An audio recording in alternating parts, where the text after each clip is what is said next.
Bonjour les amis, on se retrouve dans une petite vidéo un petit peu spéciale dans laquelle on va parler du naufrage de l'Empress of Ireland. Donc on fait pas souvent ce type de vidéo, etc. Donc j'espère que ça vous plaira.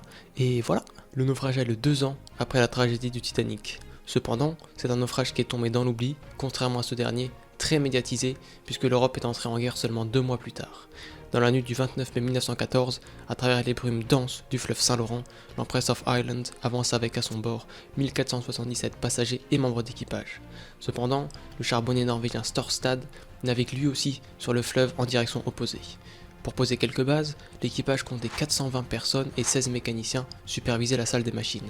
Tous les membres de l'équipage étaient régulièrement entraînés aux procédures d'urgence et venaient justement d'effectuer ces manœuvres avant le dernier voyage. Le SS Storstad, quant à lui, était un cargo transportant du charbon entre la Grande-Bretagne et le Canada. Au petit matin du 29 mai, le Storstad transportait 11 000 tonnes de charbon et naviguait tranquillement sur les eaux du fleuve. Le capitaine Andersen et son épouse s'étaient retirés pour la nuit vers 22h le 28, laissant le premier officier Toften aux commandes sur le pont. Le navire remontait le fleuve vers Québec alors que l'Empress descendait quant à lui le fleuve. La soirée à bord de l'Empress s'était déroulée sans incident. Entre 17h30 et 19h le 28, les passagers eurent droit à un dîner officiel. Ils ne le savaient pas encore, mais ce repas allait être le dernier pour certains d'entre eux. Après le dîner, les gens se promenaient sur les ponts de promenade et se rendaient dans les fumoirs, les cafés ainsi que les bars. À 22h, la plupart des passagers étaient endormis dans leur chambre et à minuit, presque tous l'étaient. Le navire atteignit Pont-au-Père peu après minuit, où il déposa le pilote qui avait navigué sur le Saint-Laurent jusqu'à ce point, puis continua sa route. Ce qui se passa ensuite est encore débattu, puisque les rapports des deux capitaines ainsi que des survivants de l'Empress et de l'équipage du Storstad diffèrent. Il semble que le capitaine Kendall ait vu les lumières du Storstad à quelques miles devant lui et qu'il ait changé de cap parce qu'il se trouvait alors vers la rive et qu'il préférait croiser l'autre navire au milieu de la rivière. Le Storstad, quant à lui, maintint son cap pour remonter la rivière. Peu avant 2h du matin, un épais brouillard se leva sur le fleuve et se répandit très vite, obscurcissant complètement la vue des deux équipages. Kendall ordonna des coups de sirène pour faire savoir au Storstad où se trouvait l'Empress et lui indiquer qu'il faisait un arrêt complet. Le Storstad répondit par un signal sonore de reconnaissance.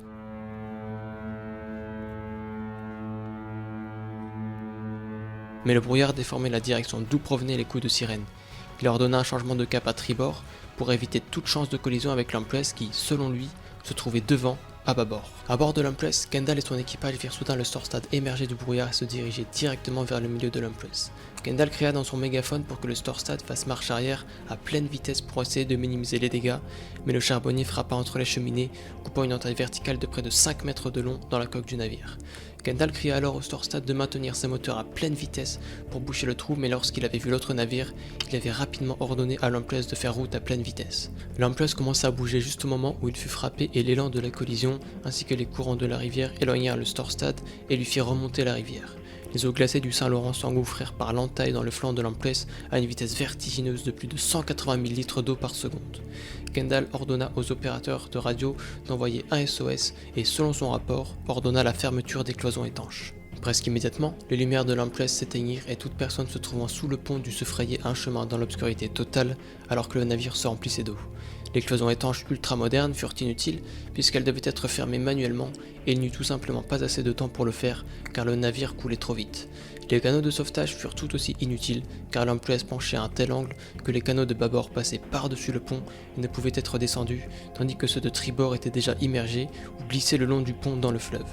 Les hublots, ouverts pour permettre à l'air du soir d'aérer le navire, accélérèrent le naufrage lorsque l'eau s'y engouffra. La plupart des passagers de 3e classe se noyèrent avant même d'avoir compris ce qui se passait et même beaucoup de ceux qui se trouvaient sur les ponts supérieurs durent se noyer rapidement, désorientés dans leurs cabines obscures. Selon différents rapports, seuls 5 à 7 des canaux de sauvetage furent mis à l'eau tandis que les survivants, projetés dans l'eau, en trouvèrent d'autres flottant à la dérive. Kendall maintint le commandement et organisa l'abandon du navire du mieux qu'il put, mais le navire coula trop vite pour permettre à l'équipage de réagir efficacement. Les passagers qui parvinrent à se frayer un chemin à travers l'obscurité totale sous les ponts, à monter les escaliers désormais fortement inclinés et à atteindre le pont principal, se retrouvèrent projetés dans le fleuve ou plaqués contre les cloisons. Les canaux de sauvetage du côté bâbord se détachèrent de leurs bossoirs, entraînant certaines personnes dans l'eau. Le Storstad, après s'être détaché de l'Empress, mit à l'eau ses canaux et commença les opérations de sauvetage. Toften avait appelé le capitaine sur le pont juste après la collision et Andersen organisa les canaux de sauvetage pendant que sa femme rassemblait des vêtements secs et des couvertures qu'elle pouvait trouver pour aider les survivants. Les canaux de sauvetage du Storstad, selon tous les rapports, furent mis à l'eau et retournèrent au navire aussi rapidement que possible, remplis à ras-bord de survivants, tous presque nus ou vêtus seulement d'une chemise de nuit légère. Cependant, la plupart des passagers s'étaient déjà noyés et 14 minutes après la collision, l'Empress sombra au fond du Saint-Laurent. Il aura fallu attendre 1964 avant que l'épave ne soit retrouvée au large de Rimouski. Le colonel Jean Pinault, témoin et sauveteur sur les lieux, témoigne. La scène qui s'offrait à nos yeux était des plus navrantes. Les survivants parcouraient le quai en tous sens, cherchant un époux, un père, une mère.